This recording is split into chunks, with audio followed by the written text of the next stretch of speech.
Hello friends! Recently I posted this photo on my Instagram and I had a friend reach out and ask me how I block my brows.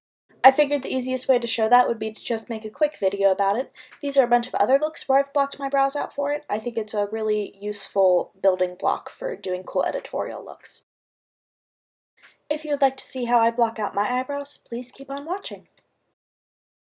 We start with a purple Elmer's glue stick. I like to use the purple one because it goes completely clear on your brows when it's dry. You might be able to use other ones, but this is the standard, it seems to be. And I go into my eyebrow and I put on way more than I actually need because we're going to spoolie it up next. I use a disposable spoolie. Most of the time I wash and reuse them, but you can use the spoolie on an end of an eyebrow brush, a recycled mascara wand, that's what it's called. For this side of my face, I just put them straight up. That's a common technique. There's another technique that I'm going to show you on my other brow. For the little sides, I just did what I could, and then I go over it again with the glue stick. Getting this first layer very flat is probably the most important thing when it comes to blocking your brows, because otherwise it's not going to have a good base to put your product over. On this side, you start the same way by just completely getting into your brow.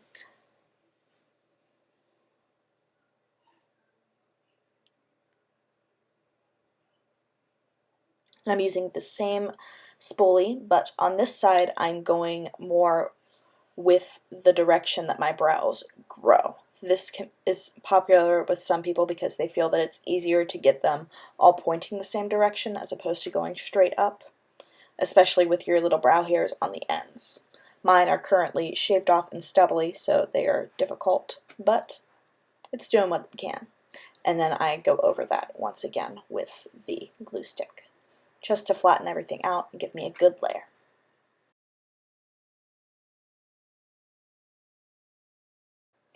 Here I wanted to show you that sometimes if you overbrush, you get a few stringy bits coming off of the end of it. It's okay, you can usually wipe them away with either your finger or a wet wipe. This is the difference between both of them. They both lay flat on your face, but you might just like doing one more than the other. I'm taking my fan to help dry these. For this next part, it should be completely dry to the touch. Next, I'm taking a baby wipe, and you see that kind of white residue stuff on your glue stick? You want to get rid of that because that will give you more of the stringy bits. So I wipe it on the baby wipe, and it's completely clean. I go in the same direction as I did the first time so that I don't disturb my brow hairs, and I clean off the stick on the baby wipe again before I go to the other side. And this gives me that sticky glue layer that we're going to need before we put on powder.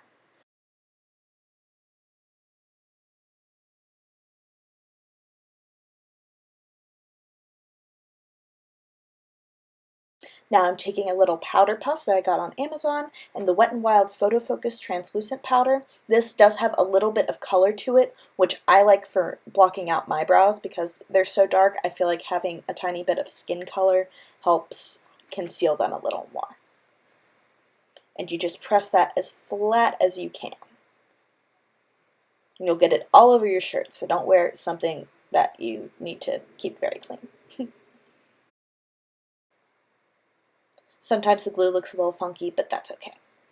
Now I'm just taking this brush after letting it sit for a minute, and I'm brushing off the excess powder, and I'm going in to prime my face with the Cover FX Firming and Gripping Primer, because I'm going to be doing my base shortly. To conceal my brows, I'm using the e.l.f. 16-Hour Camo Concealer in the shade Light Peach. I'm also using this Vasanti Concealer Buffer Brush to blend it out as opposed to a wet beauty sponge because this is drier and won't mess with the glue. So to start with, you just glob that on your brows. I chose this concealer because it is so full coverage. A lot of people will color correct underneath their before they put their concealer on, but I have a really hard time color correcting. I just feel like it never looks right for me, so I'm just going in straight with concealer.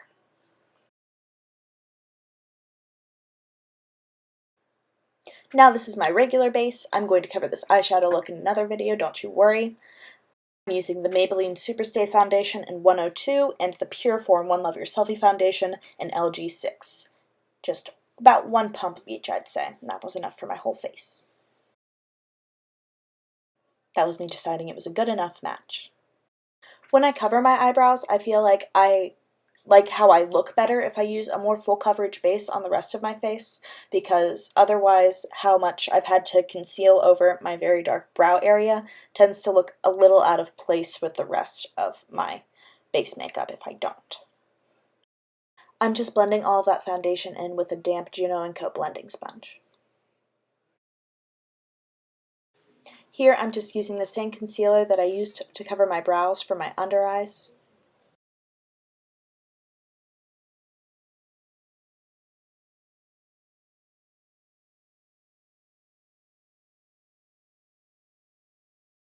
And I decided to contour with the Wet n Wild Mega Glow dual-ended contour stick. I didn't use the concealer end, I only used the contour side. Lastly, to finish off my base, I set everything with the same Wet n Wild Photofocus powder. It can sometimes be a little tricky to merge together your blocked eyebrows and the rest of your base, which is why I included the rest of the base here, just to show you how I worked through it. If you want some tips on how to blend eyeshadow over a blocked brow base, that will be probably my next video, if not the video before this. Here's the final look of this, along with some videos in motion and some zoom-ins on specifically the brow area. As you can see, there's still some darkness underneath the makeup and still some texture. I feel that it's very important to recognize that the only time you're going to see perfect, flawless, blurred out blocked brows is when they are altered through Photoshop or any other smoothing tool. Now, there's nothing wrong per se with using altering techniques on your photographs, but I feel that you should be honest about it, and if you're learning how to do these techniques, you should keep in mind that you not looking exactly like the picture isn't your fault. It's because these pictures are oftentimes doctored. I would encourage you all to remember that when learning a new makeup technique, sometimes you're going to do it and you're going to feel like you've hit the nail on the head, and other times you're going to do it and you're going to feel like complete and total failure. You never want to try doing it again. Please keep practicing. That is truly the only way to get better. And you will, I promise. Thank you so much for watching. If you enjoyed this video, please consider giving it a thumbs up. It helps me in YouTube's algorithm. Please subscribe to my channel and turn on the post notifications if you'd like to see more work by me. Until next time, goodbye.